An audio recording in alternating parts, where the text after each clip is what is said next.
think about in the middle of winter when you were 4, he'd been in touch with you some way. He'd seen that they had a recruiter coming through some way, and he got all excited and said he was going to move to California, but then he thought, well, maybe he wouldn't, and nothing much happened. I thought that had blown over.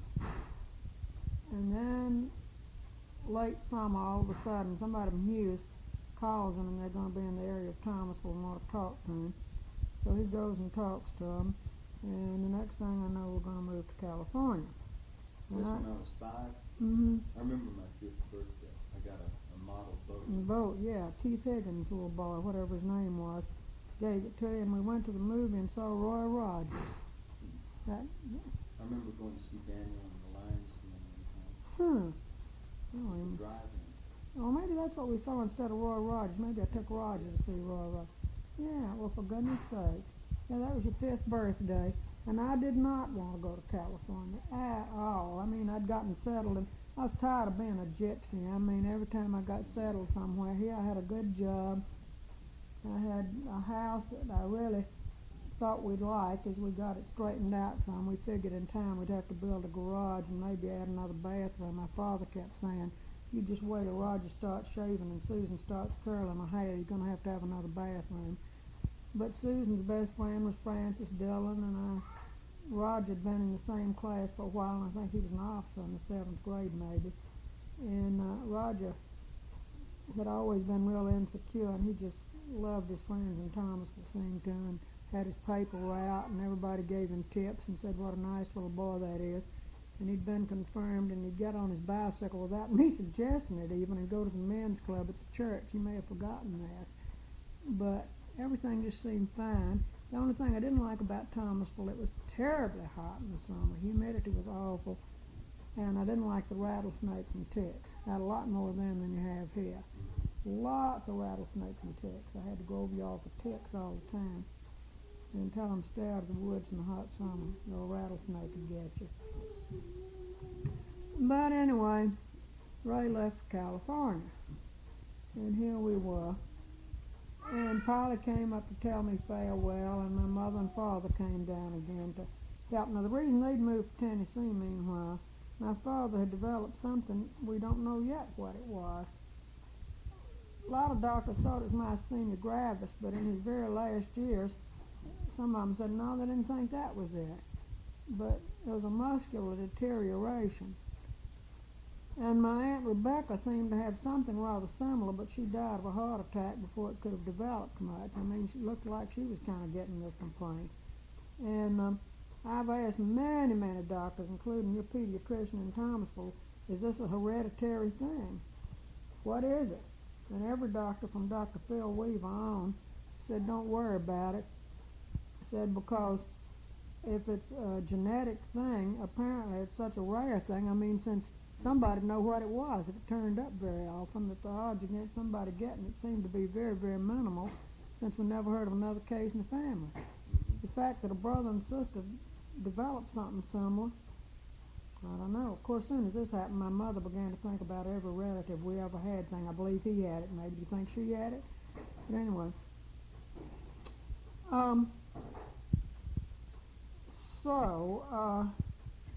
Where are we? Oh, yes. Well, so anyway, he'd sold his oil business, and they'd moved up to Mooresville. First year they moved in with Uncle Blue, who was living in his house by himself, sort of, and just hated that. And then they moved down to farm, and my mother hated that even more. She really hated it.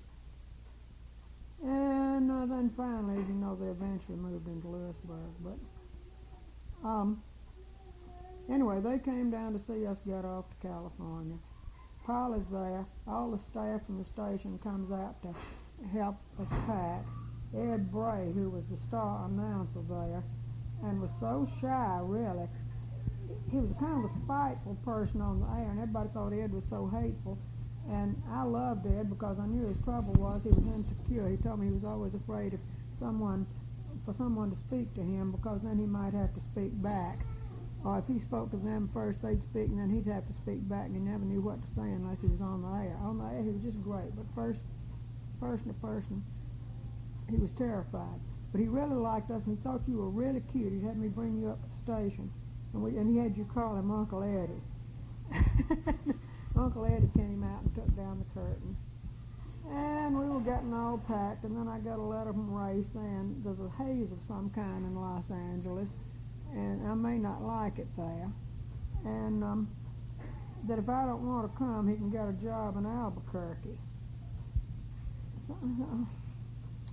So I wrote him and told him, well, I don't know, whatever. Just tell me something, because we're catching the bus. So my mother and father took us up to Mooresville. The moving van came, picked up everything, and off we put. We went up to Mooresville and stayed a couple of days to give the van a head start. And then they took us down to Pulaski and put us on the Greyhound bus. You remember that bus ride to Los Angeles? Big. You were 5, Roger 12, and Sue was 9. What's in your mouth? What's in your mouth? Get out your tongue.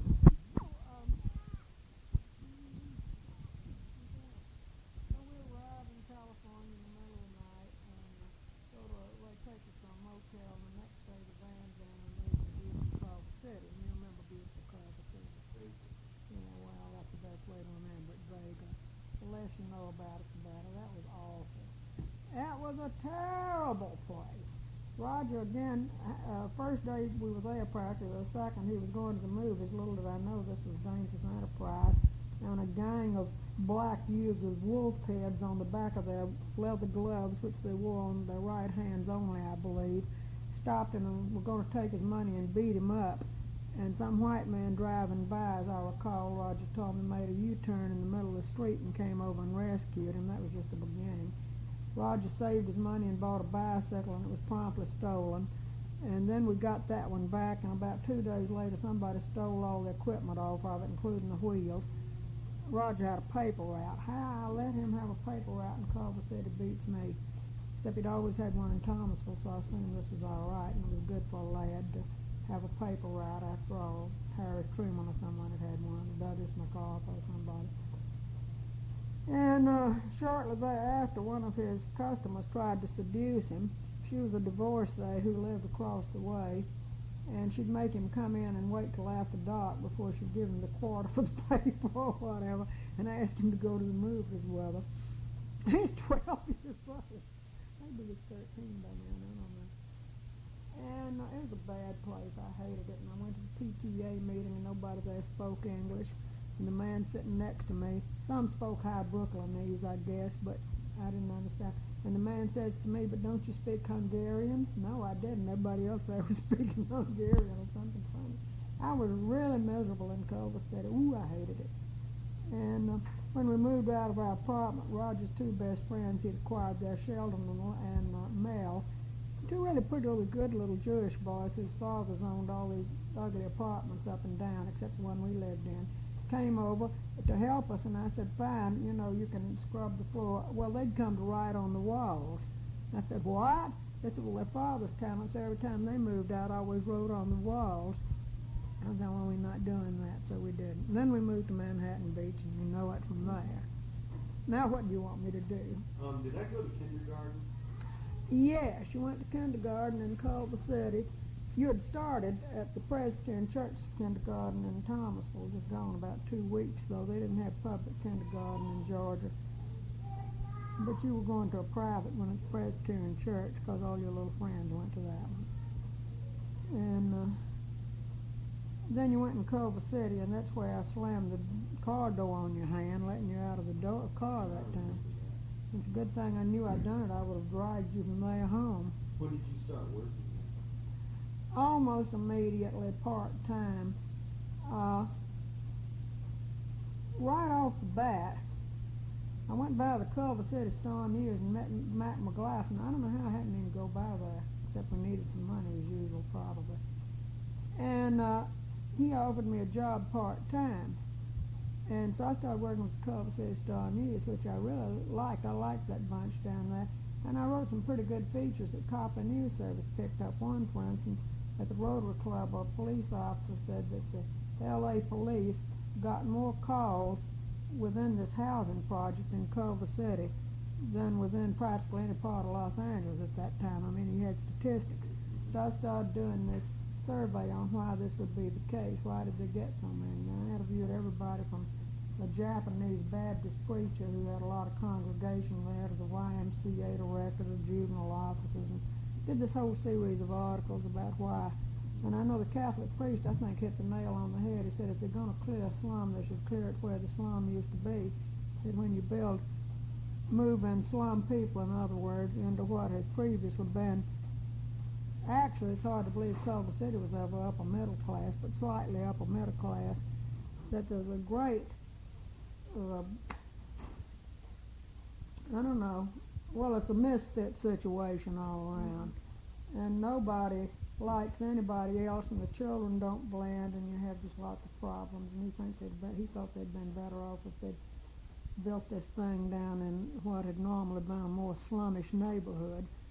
But there was resentment on the part of the neighbors and a lot of stuff. Anyway, so I worked for them till we moved out to Manhattan Beach. Okay, well, I pretty well remember. Yeah. Manhattan Beach. Yeah. Let me think. What do I remember?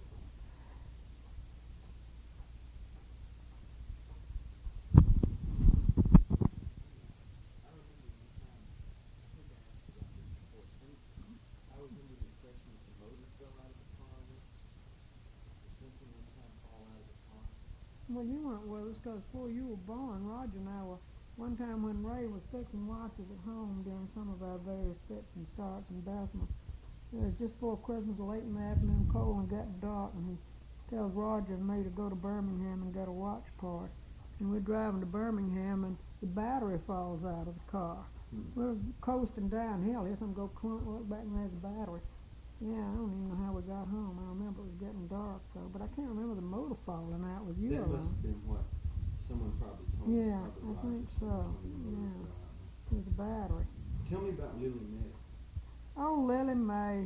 Well, Lily Mae, before I started to work, my idea of heaven would be to have somebody keep the children an hour or two in the afternoon so I could go to the grocery by myself or do something like that, or go play bridge or something. In Bessemer, I belonged to a bridge club, and I belonged to the Juvenile Service League, and I belonged to a lot of things, and I enjoyed my social activity. And so Mary Dillon was searching far and wide for somebody who could help me in the afternoon. And she suggested that I call the Negro High School and got a high school girl. So I got one named Axis.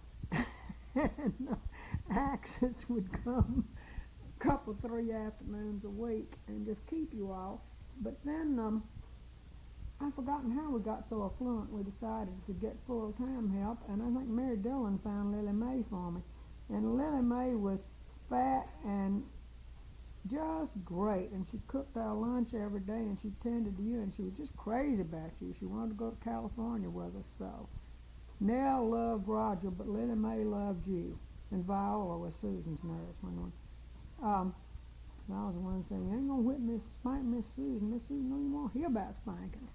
But I'd come home from work and hear all this music pouring out of our house. We had a $25 pink piano, and there was another Lily Mae that kept a little boy down on the corner.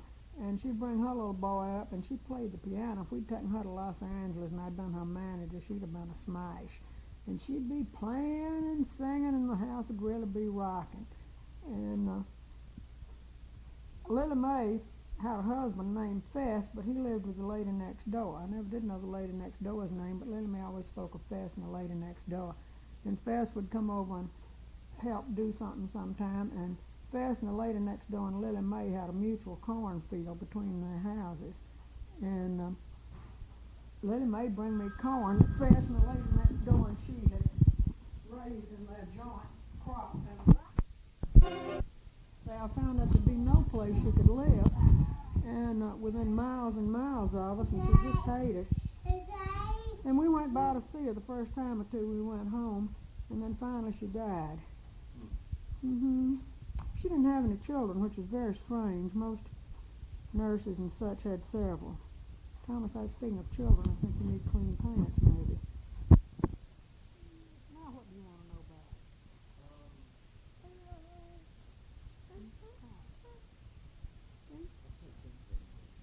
Anything you can think of about me that I should know about from before I can remember? Well, Who were my friends? uh, I remember I had some friends. yeah, you did. But the odd thing is I can't remember their names. I remember the little boy whose nurse was Lily Mae. Rob Wilson was your friend, sort of. I don't know that you really... No, he was... I can't straighten this out in my mind. I believe Rob was more like Roger's friend. Andy Van was one of your friends, because he was your age. Let's see, who else? You know, I can't remember who your friends were in Thomasville, but you did have some, because... Oh, yeah, Rob Wilson's little brother was the one that was your friend. I can't think of his name. Rob was Roger's age. I remember there's one who lived across the street. Oh, Tommy Porter. Mm-hmm. Sure, Tommy Porter. And Mr. Porter was The Y. secretary at the Y, yeah. And then later he was an advertising salesman at the radio station where I worked. Oh, sure, you and Tommy were great friends. And I took you to the Y to try to teach you to swim. And you kind of did something. One night you swallowed so much water, you began to shiver and shake. You remember that? Mm-hmm. And Mr. Porter said for us to give you a lot of bread and butter, Mm-hmm. which we did. And then one time we thought you were going to die with something like the croup. You took a cold, and during the night you just almost choked to death. I heard a baby up about Thomas's age up in the pediatric ward at the hospital the other night when I was with Katie, and I was reminded of that night, that poor baby coughing and coughing and coughing. And then you could call a doctor and he'd come on the run. So Dr. Morton was a pediatrician, and he came in the middle of the night, and he stayed out there for an hour or two and gave you whatever. And we had to put a pan of water on a hot plate in the room to keep steam going. And he finally gave you a sedative, and you slept nearly all the next day, and finally got up and just waddled out in your little blue nightie, so sleepy. And another time you were pretty sick. You and I both got something like intestinal flu, except I recovered. I remember sitting in that Sleepy Hollow chair Roger has. I couldn't lie down because I had to stay up and tend to you, but I couldn't sit up straight either, and I was sitting there just wrapped up in a comfort, so sick at my stomach I was about to die, and you were so sick all over the place. And I recovered, but you just kept on and on. And Dr. Morton said, well, there was some kind of a new drug out that would really be the thing he thought would check that nausea, but we couldn't get any in Thomasville. So we called Rob Wilson's daddy, who was a wholesale drug salesman, and he said he'd get us some from somewhere, which he did. But in the meantime, Dr. Morton said give you Coca-Cola syrup, that had a lot of the same stuff in it, and we'd give you a teaspoon of Coca-Cola syrup often again. And Lily Mae just nursed and doctored you, and I did. And let's see what else. Of course, you remember your little police tricycle that had a red cowboy hat you got that same Christmas, and a guitar, and you liked your cowboy hat so well you slept in it. And you slept in that for years. I can't remember when you quit sleeping in a cowboy hat, when you went to college perhaps. I remember that vaguely now, going to sleep. Yeah, you slept in your cowboy hat. And you were always just a real good little boy, which amazed me. I credit that to Lily Mae kind of. I say those black nurses really had soothing effects on children. It made you mind. I think maybe better than white folks do, but you never did give me any trouble at all. And my mother said one time, you never spanked John. I said, well, why? He never does anything, which was true. If he did, I didn't know it. You were just a real, as I'd say, just a real pleasure to me. You'd help me plant flowers, and he was a good little boy. A good little boy, yes. And I don't know. That's all I know about you. 1 2 3 1 2 3 1 2 3. You want to say something, Thomas?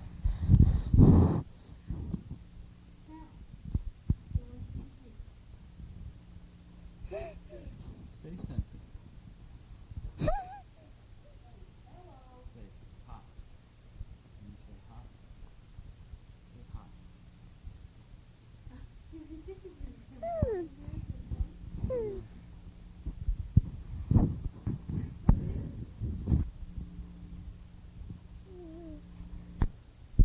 Oh well. Okay, that's enough. Stop. Okay, why don't you tell me about you then? from the time you were born. Okay, I can't Until the remember time when you I got was married. born, but I was born in Edgewood, Maryland, because my father was up there in camp, World War I. He dropped out of Vanderbilt, where he was a chemistry major, and been to go into the Army, and I think he actually volunteered because Polly and I found letters, he and Uncle Pat, I'll get to who Uncle Pat was later, anyway, used to write to each other about whether or not they should join the Army or get married. And my father took the plunge first, got married, and then joined the Army. And anyway, so he was assigned to the Chemical Warfare Division where they were making mustard gas at Edgewood, Maryland.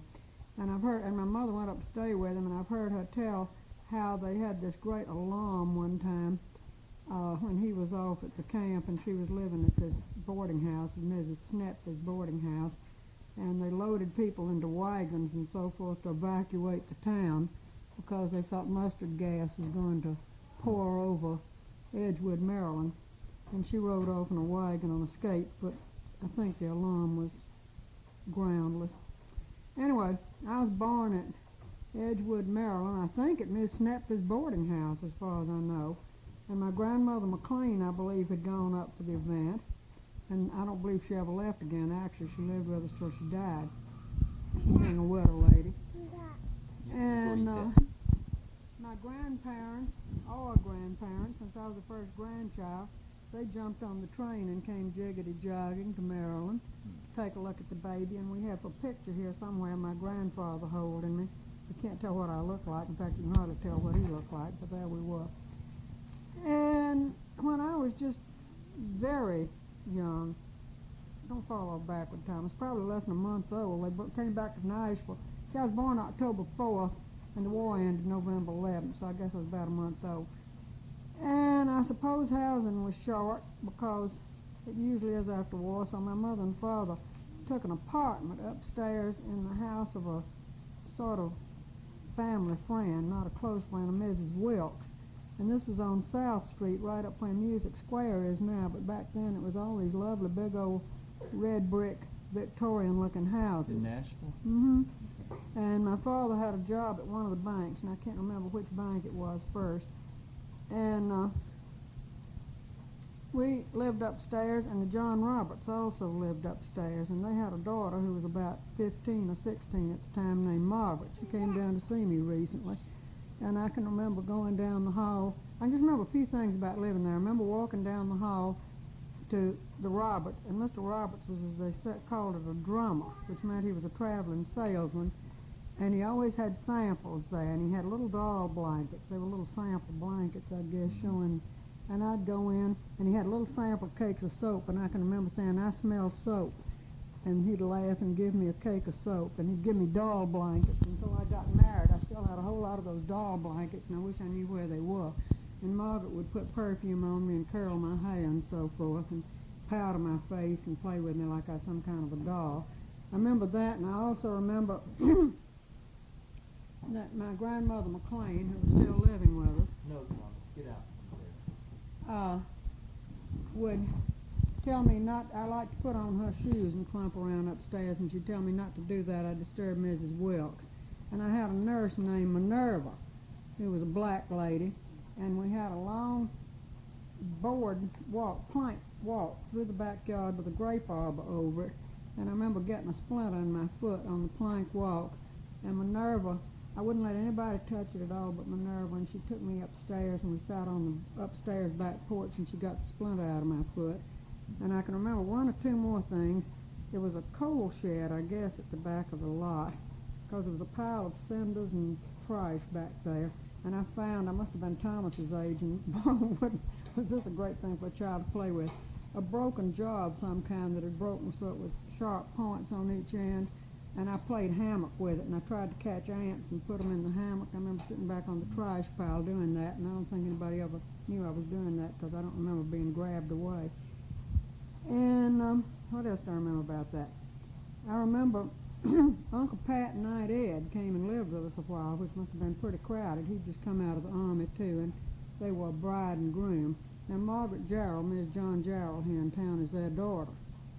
Uncle Pat's mother was Virginia McLean, and she was Grandpa McLean's sister. And when my grandfather McLean died, Uncle Pat being, I guess, our oldest son, they sent him over to live with my grandmother McLean and my mother so they'd have a man of sorts in the house. So I think he was about 13 at the time. And he lived with them pretty much from then on, and so Mother felt about him like he was her brother, and that's why I called him Uncle Pat, though he was really our cousin. Well, anyway, Uncle Pat and Aunt Ed lived with us a little bit. I don't know where in the world they slept, I can't imagine. And another thing I remember, two or three other things I remember. A girl named Virginia Hamilton lived across the street. She was some older than I, but somebody in that house had scarlet fever. And Mother would never let me go in the Hamilton's house because she said there were germs all in there and they'd get me. So I couldn't go there. And then a little girl named Mary Louise Bearden lived across the street, and her mother, I don't know whether she thought I never had enough to eat or what, but she would fix spinach with poached eggs on top and send over for my lunch, and I just loved that. When she'd fix Mary Louise some, she'd send me some, and I could play at the Beardens. Mary Louise was one of my good friends for a while. And I also remember, goodness, way back then, Mother was already very much involved in music in Nashville. She played in the Nashville Symphony at one time, and Gaetano DeLuca, who was head of the Nashville Conservatory of Music and sung the Metropolitan Opera, was a family friend and so forth. And I remember all these musical type persons would come over, and I guess Ms. Wilkes liked music too, and they'd sing and play and carry on downstairs. And I remember sitting on the bottom step. Again, if I was as old as Thomas, I'd be surprised because before my brother was born. And I was sitting with Miss Susie Wilkes, who I think was Mrs. Wilkes' daughter, and she was a medical artist at Vanderbilt Medical School. This is before they had cameras that take pictures of your insides. And her specialty, she drew pictures of the greater intestine and all these things in glorious color and great detail. And we were sitting there, and she was drawing pictures of dead people for me. And I was very interested in that. And someone was singing, two or three people, I guess, were singing the Miserere of Mill Trovatore. This is the first time I ever remember being aware of what it was. And I thought it was very pretty, and Miss Susie Wilkes told me the story, and she told me that, what was his name, Manfred or whoever was in this tower when they were going to kill him the next day, and Leonora was standing beneath the tower singing, and he was telling her not to forget him when he was dead, and in the background there was a chorus of monks, and I began to cry, and I cried so loud they took me upstairs, and I've cried practically ever since every time I've heard that. I just love it. And I also remember the Ku Klux Klan riding by, complete with chutes and a burning cross, and they came galloping by on their horses, and I was sitting on the front steps, probably with Mary Louise Bearden, and I ducked under the steps because I think I was playing some little nigger child that day who told me those were ghosts, and so I was pretty scared about them. I remember that. And my brother was born while we lived there. Now, actually, it's a wonder I can remember anything there because that whole first part of my life, mostly I spent in Mooresville. I don't think I spent much time on South Street because when I was little, I had jaundice, and Dr. Richard Dake, who was cousin Julia Dake's husband, she'd been cousin Julia Dudley, her husband, was our doctor, and he said that I'd do better if they took me down to the country. So I can remember, and I stayed down in Mooresville for about 2 years, almost all the time. Who'd you stay with? My grandmother and grandfather down there, and my grandmother McLean went with me. I mean, she stuck to me like sticking plaster. I was Grandma's precious baby. That's great-grandma? Mm-hmm. And My grandmother McLean, you didn't know, she died before Roger was that born. was Grandma's mother. Mm-hmm. And she would go with you down. She'd and, go. And great-grandma and great-grandpa that I never knew. Were John, living there, or John. Were there. Okay. And also Uncle Everett, who lived there, who was John Orr's brother, Everett Orr. Thomas Everett Orr was his name. And they called him Everett. He was named for his daddy, Thomas. And that's why I had such a fixation. I was absolutely the king of the mountain. I mean, everybody jumped to wait on me. Will came up bringing frog's legs one day, and I can remember this, seeing those things jumping in the skillet, and I began to cry and said, "Snake, snake, snake." And they explained to me, no, it was frog's legs, and that was worse, and I wouldn't touch them, and Will was really disappointed. He'd brought me these good things. and Susie was my wet nurse. Now I can't remember nursing, but Harriet, Will's daughter, was born within a couple of hours the same time I was. I think Harriet was a couple of hours older, so we always said we were twins. And we both nursed down there, nursed Susie at the same time, and so Harriet and I were twins. And everybody just pampered me, and Uncle Everett would tell me when I got bigger he was going to buy me a horse with a saddle blanket with a star on it. And my grandmother McLean would tell him not to lie to me that way, you know. But one of the first things I can remember at all, I know I couldn't walk. I know. Because I could remember the tales, and I didn't know it was that tunnel bed upstairs I was sitting in until after I was grown. I thought it was a goat wagon. I remember they had me taking a nap out on the porch facing the north field, a 50-acre field. And I woke up from my nap, and I sat up in this thing with low sides. Well, you know, when I was 10 or 12, I figured, well, it had to be the goat wagon. Well, later on, I figured they told me it was that little tunnel bed. And I sat up, and I couldn't walk, and my grandmother Oa came out, and she picked me up, and she said, "You want to go see little peases?" Meaning baby turkeys. And she carried me out to the fence, and a turkey came by with all the little, and she said, "Peas, peas, peas," and the little turkeys would make little noises, and I thought they were real cute. And my grandfather would carry me on his shoulders down in the orchard, and he seemed really big to me, and I think he was a pretty good-sized man. And he'd carry me on his shoulders, and we'd go all around the fruit trees, and that orchard was just great at the time, and he'd pick out just the best peach he could find or something and bring it back to the house for me to have special. One time after I could walk, I remember my grandmother took me down there and told me to hold an egg in my hand, and I did, and a little chicken pecked its way out while I was holding the egg, and that was really exciting. And what else? Oh, I did everything. I ran the place, and I know you've heard me mention this. They didn't heat the house then with anything but fireplaces or a wood stove upstairs sometime, or wood stove in the kitchen. So we all sat in a room with a great big fireplace where they later had a gas heater, sort of detracted from the general effect. And I'd sit in there on the hall. Surely they had a fire screen. My grandfather would bring a pumpkin in, and we had a wooden mallet that had been made by Lewis Harris, who was Elizabeth Harris, Vincent's brother, and he was blind, they always told me. And he'd made this mallet. He worked with his hands and did all kind of handcrafted things. And my grandfather would take big horseshoe nails and start them in the pumpkin until there was